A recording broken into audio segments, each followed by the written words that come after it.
यूं कह के हसन के पास से गुजर गया। छोड़ दिया ना इख्तिदार, क्या है अब तुम्हारे पास, क्यों कौम तुम्हारे पास रहे। का वो जो तेरे घर के पीछे खंडर है उसमें एक टूटा कमरा है, उसमें एक टूटा हुआ सड़ा संदूक है जिसे तूने कबाड़ समझ के फेंक दिया। का आपको कैसे मालूम, कैसी पे तो हमारी हुकूमत है, यही तो हमारी हुकूमत है। तू समझ जा हमने हुकूमत छोड़ दी। जा उसमें अशरफियां भरी हुई हैं, 7 पुश्तों तक वो दौलत तेरे यहां चलेगी। जा उठा के वो सड़ा हुआ संदूक खोल के देख। अहले सुन्नत बुजुर्ग हैं कुरैशी साहब जिन्होंने ये वाकया लिखा और कहा 7 पुश्तों तक उस मुफलिस के घर में वो दौलत चली जो हसन ने बताई थी। कुरान है, अहले बैत, ये कुरान है, ये अहले बैत। ये कौन है, ये इसको किसने जाने दिया। कि ये खुद नहीं, रास्ता मिलता जाएगा। क्यों, हम तो बादशाह थे, हम तो गए हजर अस्वद चूमने। हशाम बिन अब्दुल मलिक कह रहा है हम हाकिम हैं अरब व अजम के, हमें तो रास्ता नहीं मिला। ये कैसे जा रहा है, ये तो काई की तरह मजमा फटता जा रहा है, ये इसको रास्ता क्यों मिल रहा है। अचंबा बढ़ रहा है, हैरानी बढ़ रही है, शाही की हैरानी। और पीछे कोई मौजूद है जवाब देने के लिए, वो बोल रहा है, फरजदक की आवाज उसके कानों में आ रही है। इसको कौन रोके, यही तो इस घर का मालिक है, इसका अपना ही तो घर है, इसका पहचाना हुआ सहन है, जैसे कोई अपने घर के आंगन में चलता है। ये अपने घर में चल रहा है, ये कोई तेरा घर है, ये कोई तेरे बाप का घर है, ये तो इसके बाप दादा का घर है, ये तो इसका घर है। इस्माइल इसके जद थे, ये इस्माइल का चश्मो चराग है, ये इब्राहिम का नूर नजर है, ये जमजम का बेटा है, ये मीज़ाब का बेटा है, ये रुकन का बेटा है, ये मकाम का बेटा है, ये खाना काबा का बेटा है, ये सफा का बेटा है, ये अराफात का बेटा है, ये मशरुल हराम का बेटा है, ये अली का नूर नजर है, ये फातिमा का लख्त जिगर है, ये हुसैन का बेटा है, ये अली इब्नुल हुसैन है, ये ज़ैनुल आबिदीन है, ये सैयदुस साजिदीन है, इसी का जद गया वह सुम्मा तना फतदल्ला फकाना काबा खुसर। ये वारिस काबा है, ये वारिस कुरान है। हाकिम बनना बहुत आसान है, वारिस कुरान बनना बहुत मुश्किल है। जो हक बात कह दे उसको सजा दे दो, हम तुझे कैद में डाल देंगे, तो तू और दे क्या सकता है कैद के सिवा। हुकूमतें कैद देती रही, आले मोहम्मद रिहा करते रहे। सिर्फ कैद खानों से नहीं आजाद किया, जहन्नुम से आजाद कर, और अभी आजाद करेंगे, ये आजाद करेंगे। कल मैं सूरह बनी इसराइल की आयत पढ़ चुका कि मकाम महमूद, मकाम महमूद कल पढ़ चुका। सूरह बनी इसराइल की आयत मैंने पढ़ी कि अनकरीब हम आपको मकाम महमूद पर ले आए। जो मकाम महमूद पर हो, फरजदक ने पढ़ के बताया क्या है तेरा तख्त ताज। कुरान में ऐसी कोई दुआ नहीं है, अल्लाह फलाने मुल्क की हुकूमत दिला दे, अल्लाह मियाँ खलीफा वक्त को वहां फाइज कर दे। कहां फाइज कर दे, अरे मकाम का मालूम हो जब ना,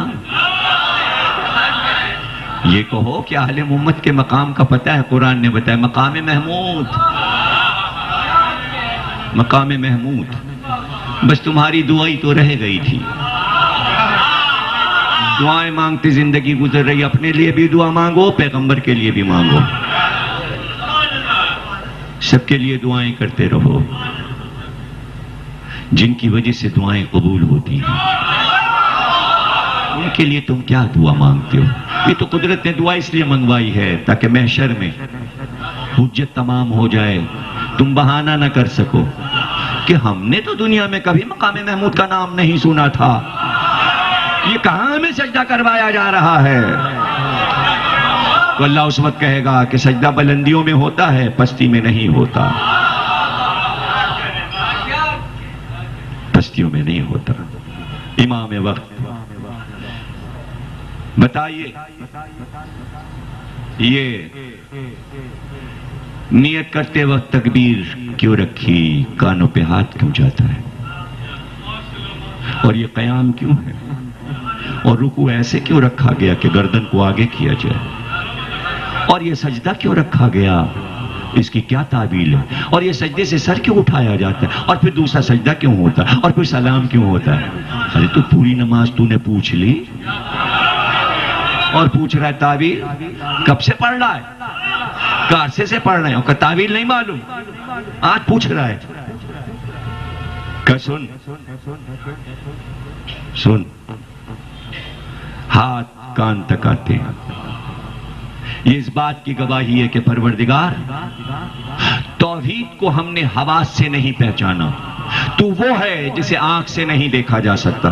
भाई जुमले जाया न कीजिएगा, इमाम बोल रहा है, परवरदिगार हम नमाज में तेरी बारगाह में तेरी तौहीद की गवाही देने आए हैं, लेकिन हमने तुझे आंख से नहीं देखा, दहन से नहीं समझे, छू के नहीं समझा, लम से नहीं समझा, सिर्फ कानों से सुना है। एक गवाही पर तौहीद है, कानों से सुना है कि तू एक है। फलसफा है, बहुत देर में समझोगे, हमें मालूम है, वक्त नहीं है कि मैं समझा सकूं। भाई आपने अल्लाह को देखा है? नहीं देखा ना, चख के देखा है क्या अल्लाह को? मतलब कैसे मानते हो, किस तरह ये सारे इस्लाम वाले अल्लाह को मान रहे हैं? आंख से नहीं देखा, छू के नहीं देखा, सूंघ के नहीं देखा, चख के नहीं देखा। तवा हवा से खमसा में सिर्फ एक चीज है ना जिस पे गवाही है कि अल्लाह है, सुन के एक अल्लाहु अकबर।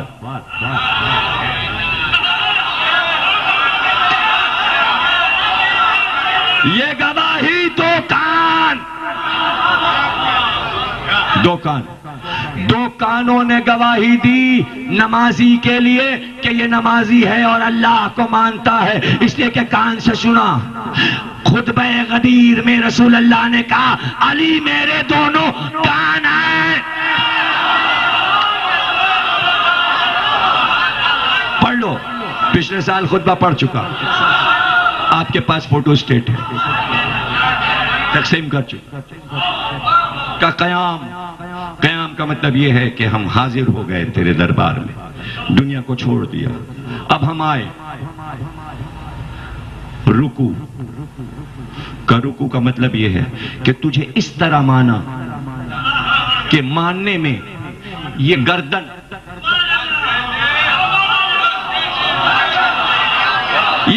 पेश की अगर कता भी हो जाए तो कुफ्र इख्तियार नहीं करेंगे।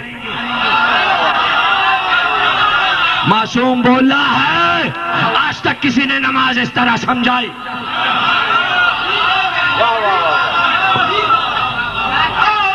रुको और का सजदा इसलिए कि जमीन की तरफ गए और जमीन से कहा, तुझी से तो निकले हैं, तुझी से तो पैदा हुए।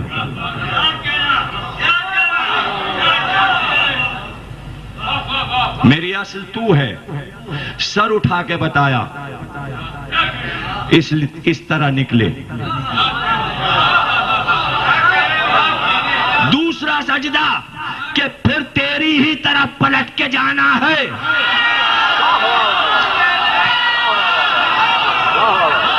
भाई देखना, और आखिरी सजदे से फिर उठना, उठ के बताया कि फिर दोबारा तुझी से फिर आखिरत ऐसे उठना।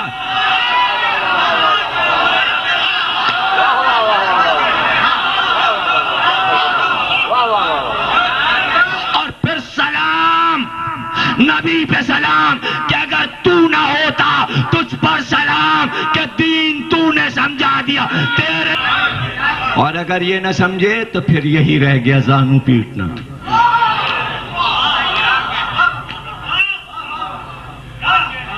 देखा आप, पहली तकरीर से अब तक कह रहा हूं कि कुरान में औकात नमाज तो हैं। क्या ये जो अभी इमाम के अक़वाल सुना है ये कुरान में है? ढूंढ डालो कुरान में, फलसफे तावील नमाज कुरान में कहां है? सजदा, रुकू, क़याम, सलाम, तशहुद। इसलिए कुरान के साथ अहले बैत को छोड़